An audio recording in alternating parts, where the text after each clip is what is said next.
Hai, teman-teman. Senang sekali bisa ketemu lagi dengan kalian.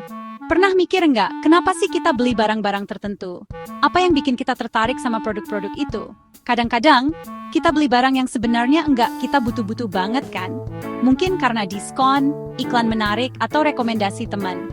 Nah, ini nih yang namanya perilaku konsumen. Perilaku ini dipengaruhi oleh banyak faktor, seperti psikologi, budaya, dan tren. Memahami perilaku konsumen itu penting banget loh. Dengan memahaminya, kita bisa lebih bijak dalam berbelanja dan mengelola keuangan. Kayak punya kekuatan super buat tahu apa yang orang mau. Bayangkan bisa memprediksi tren pasar dan kebutuhan konsumen. Ini penting buat calon marketer, pengusaha, bahkan buat kita semua biar pintar ngatur uang. Kita bisa belajar banyak dari perilaku konsumen. Kalau kita ngerti kenapa orang beli barang, kita bisa bikin strategi jualan yang lebih jitu, lebih efektif, dan lebih efisien. Bikin produk yang disukai orang, yang benar-benar memenuhi kebutuhan mereka, dan akhirnya jadi lebih sukses. Jadi, yuk kita pelajari lebih dalam tentang perilaku konsumen. Sekarang kita bahas gimana sih orang mutusin buat beli sesuatu. Proses ini seringkali lebih rumit dari yang kita kira. Bayangin, kalian lagi kepengen banget handphone baru. Mungkin karena handphone lama sudah ketinggalan zaman atau performanya menurun. Pertama, pasti ada yang bikin kalian kepengen kan? Misalnya handphone lama rusak, atau ada handphone baru yang keren banget dengan fitur-fitur canggih. Nah, kalian pasti cari tahu dulu kan? Baca review, tanya teman saya, atau lihat-lihat harga di online shop. Informasi ini penting buat ngebantu kalian bikin keputusan yang tepat. Habis itu, kalian pilih-pilih deh handphone yang paling cocok. Kalian mungkin bandingin beberapa model, lihat spesifikasi, dan pertimbangkan budget. Terakhir, baru deh kalian putuskan, mau beli atau enggak. Keputusan ini bisa dipengaruhi oleh banyak faktor, termasuk promosi atau diskon yang sedang berlangsung. Gampang kan? Tapi, banyak hal loh yang bisa pengaruhi keputusan kita. Mulai dari kebutuhan, keinginan, sampai rekomendasi orang lain.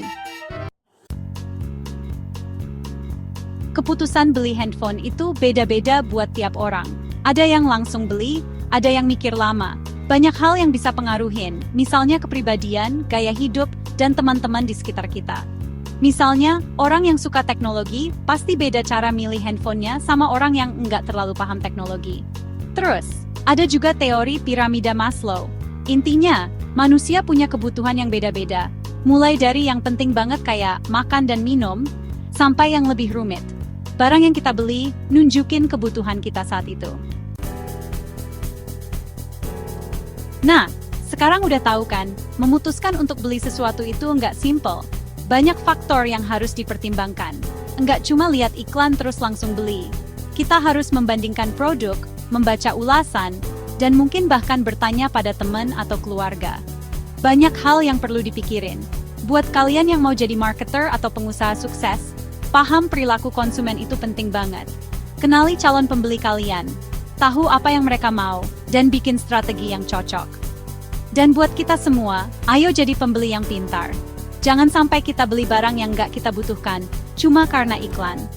Masih banyak yang bisa dipelajari tentang perilaku konsumen. Ayo, kita belajar terus dan jadi pembeli yang cerdas. Dengan begitu, kita bisa membuat keputusan yang lebih baik dan bijak dalam berbelanja. Ingat, menjadi konsumen yang cerdas bukan hanya menguntungkan diri sendiri, tapi juga membantu menciptakan pasar yang lebih sehat. Jadi, mari kita terus belajar dan menjadi pembeli yang lebih bijak setiap harinya.